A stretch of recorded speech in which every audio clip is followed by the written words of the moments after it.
ওনার মতো ভিভিআইপি সদ্য বিতাড়িত প্রাক্তন মুখ্যমন্ত্রী তিনি কিন্তু কোথাও মুভ করলে সেটা পুলিশকে মুভমেন্টটা জানানো উচিত। ওনার দলের স্বপ্ননীলকে খুন করেছিল কারা? স্বপ্নদীপ। স্বপ্নদীপকে কারা খুন করেছিল সেইটাও কিন্তু ওই 9 তারিখে। ভাবো তো, অভয়ার মা বাবা তো অনেকটা এখন লাইমলাইটে এসছেন এবং সরকার চেষ্টা করছে স্বপ্নদ্বীপের এটা ওপেন করতে হবে। তো এরা সব বলছে স্ট্রাইক করব, অমুক করবো, করো না। এক সময় তো সিপিআইএম গ্যালাক্সি বন্ধ ডেকে সিপিএম এর বড় নেতা তার ওয়ার্ডে কোনো দোকানপাট বন্ধ করতে পারেনি, এমনকি সিপিএম এর লোকেরাও দোকানপাট খোলা রাখ। পোস্ট গ্রাজুয়েট ছাত্রী হিসেবে সেই হেলথ ডিপার্টমেন্টের সমস্ত জায়গায় 9 তারিখে দুপুর 11টার থেকে 2 মিনিটের অভয়ার স্মৃতিতে নীরবতা পালন করার ব্যাপার ছিল। এইটা যাতে কোনো রকমভাবে কোনো মানে সমাজে মানে কোনো দাগ না কাটতে পারে, সমাজ সচেতনতা না বাড়াতে পারে অভয়ার মৃত্যু নিয়ে। স্যার, আপনাকে মাধ্যমে স্বাগত। নমস্কার স্যার, আমরা দেখলাম অভিষেকের পর মমতা বন্দ্যোপাধ্যায় তিনি জনরোষের মুখে পড়লেন হালি শহরে গতকাল রবিবার দুপুরে। ওনার দলের একজন নেতা তিনি মারা গেছেন, তার পরিপ্রেক্ষিতে উনি তাদের বাড়ি যান এবং সেখানকার স্থানীয় মানুষজন ওনাকে ঘিরে তুমুল বিক্ষোভ দেখান। ওনার গাড়িতে কাদা ছোড়া হয়, কাদা মাখানো হয়। কি বলবেন এই জনরোষে দেখে? দেখো, এই যে ঘটনাটার কথা বললে, এই ঘটনাটা ঘটানো হয়েছে আমার মনে। কিভাবে ঘটানো হয়েছে? যার কোনো কিছুই আর থাকে না, যখন জলে ভেসে যাচ্ছে তখন সে কর্কুটো ধরে বাঁচার চেষ্টা করে। মমতা ব্যানার্জির রাজনৈতিক অস্তিত্ব এখন এসবের ওপরে নির্ভরশীল। প্রথম কথা বলি, উনি 15 বছর রাজ্যের মুখ্যমন্ত্রী ছিলেন। তার আগে কেন্দ্রে কতবার কি কি মন্ত্রী ছিলেন এটা উনি বারবার বলে বেড়ান। তো ওনার কি কোনো অভিজ্ঞতা ছিল না? উনি কি নিয়ম কানুন জানতেন না? উনি জনরোষের মধ্যে যে পড়েছেন এটা উনি নিজেই তৈরি করেছেন। তার কারণ কি আমি পরপর বলছি। প্রথমত হচ্ছে যে ওনার মতো ভিভিআইপি সদ্য বিতাড়িত প্রাক্তন মুখ্যমন্ত্রী তিনি কিন্তু কোথাও মুভ করলে সেটা পুলিশকে মুভমেন্টটা জানানো উচিত ওনার দলের। অবশ্য উনি কেন, ওনার গোষ্ঠীতে কেউ কোনোদিন আইন মেনে কোনো কাজ করেননি, যখন মুখ্যমন্ত্রী ছিলেন তখনও করতেন না। তো উনি এগুলোর ধার ধারেন না, পুলিশ জানতো না। রবিবার এমনকি উনি যে কথাটা বলেছেন বলে সংবাদে বেরিয়েছে, সংবাদ মাধ্যম যেগুলো লাফালাফি করছে ওগুলো তো ওনারই কেনা পোষা কুকুর ছিল, এখন রাস্তার নেড়ি কুকুর হয়ে গেছে।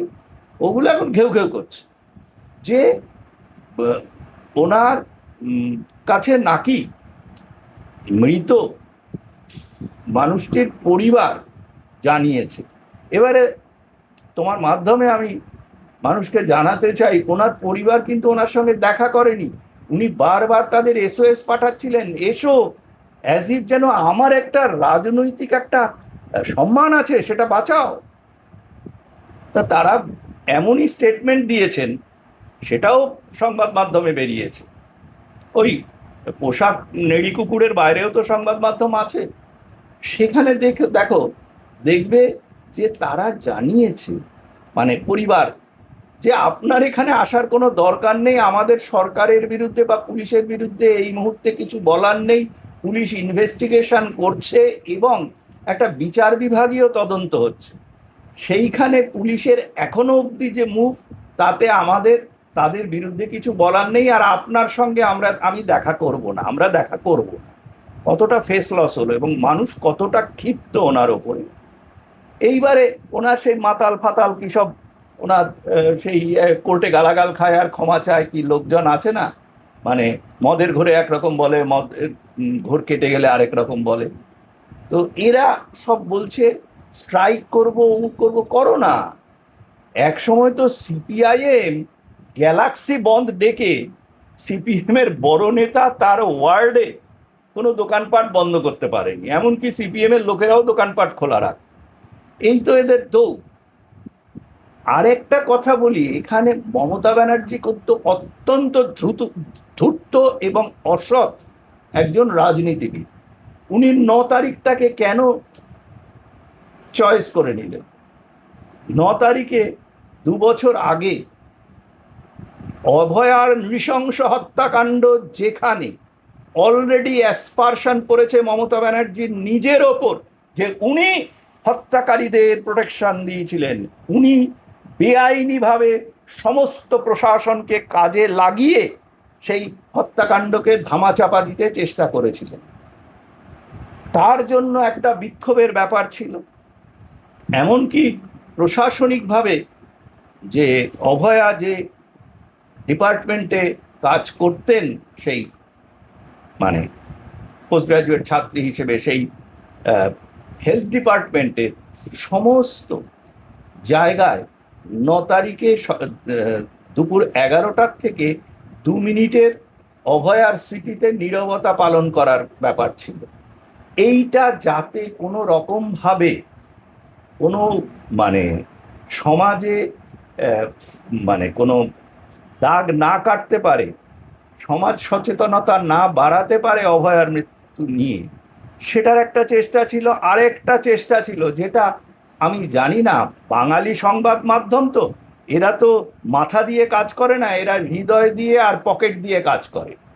তো এরা কি ভুলে গেল ওই একই দিনে যাদবপুর বিশ্ববিদ্যালয়ে মমতা ব্যানার্জির দ্বারা লালিত পালিত দেশ বিরোধী, সমাজ বিরোধী, হিন্দু বিরোধী যে ছাত্র নামধারী গুন্ডাদের কন্ট্রোলে থাকা যাদবপুর বিশ্ববিদ্যালয়, সেখানে স্বপ্ননীলকে খুন করেছিল কারা?